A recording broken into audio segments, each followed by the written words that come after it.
Hey guys, tara samahan nyo nga ako sa mga ganap ko ngayong araw. Hi, ako nga pala si Jenny, walang trabaho at may 3 anak. Tayong pagbablog nga lang ang pinagkakakitaan ko at pag-apili.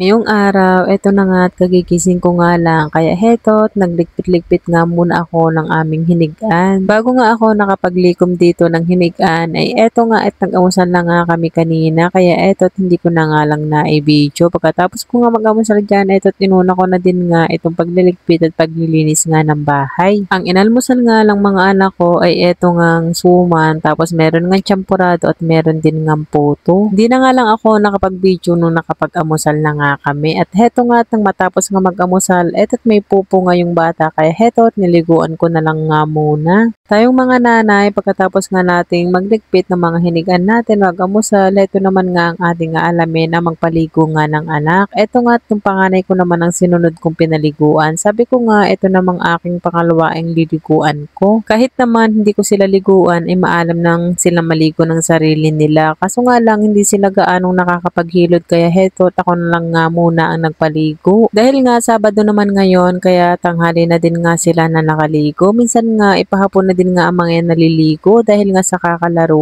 nga. Ito nga isang bata ay humahabol na naman sa ninang din niya. At hinaharangan nga yan ng kanyang lolo para wag na nga lang sumama, pero ang ending nga, eto't nakalusot pa rin nga ang bata. Kahit saan nga magpunta yung kanyang ninang, talagang sumasama nga yan. Tanghali na din pala ng mga oras na to, kaya heto't magsasaing na nga muna ako at nagpabili lang ako sa mama ko ng 5 pirasong longganisa. Ito nga yung longganisa na matamis, kaya heto nga at nilinisan ko na lang muna itong aming kaldero. Ito nga palang kaserola. Dati kasi ay rice cooker nga yung ginagamit ko, pero ngayon nga dito na nga lang sa may gasol. Nagsaing lang ako dyan ng 2 gatang dahil marami pa naman kaming bahaw. Tuwing gabi nga ako nagbo-voice over pero hindi pa nga tulog itong aking bunso ay ginawa ko na nga. Dahil nga nag-video nga ako maghapon, di rin naman biro ang maging content creator dahil nga maghapon nga yung ginagawa mo ay kailangan mo nga yun i-video. Pagkatapos noon ay i-edit mo nga yun at buburahin mo pa yung ibang clip para nga pagdating nga ng gabi i-voice over mo na nga lang. Alam nyo ba sa buhay vlogger ang pinakamahirap nga ay ang pag-edit dahil ang pag-voice over naman ay napakadali nga lang. Pag kasi nag-edit ka, ay talagang buburahin mo yung mga clips na hindi naman nga pwede. Ito nga at habang nag-voice over ako dito, ay katabi ko nga itong baby James ko. Pero nagsiselfon yan, kaya hindi naman naririnig dahil gamit ko nga itong K9 wireless microphone na to. Itong baby James ko nga ay kanina pa nga yan na sumasayaw. At heto nga, niluluto ko na nga itong longganisa at may binigay din nga ang mama ko dito na adobong manok. At ay nga pala yun ng manok at saka ng balunan. Pag nagluluto nga pala ako ng longganisa, ay niluluto ko nga muna to sa kaunting tubig. At kapag naiga nga yun, ilalagyan ko nga siya ng mantika. At heto nga, nang makapagluto na nga ako ng longganisa, ay pakakainin ko na nga itong aking 3 anak.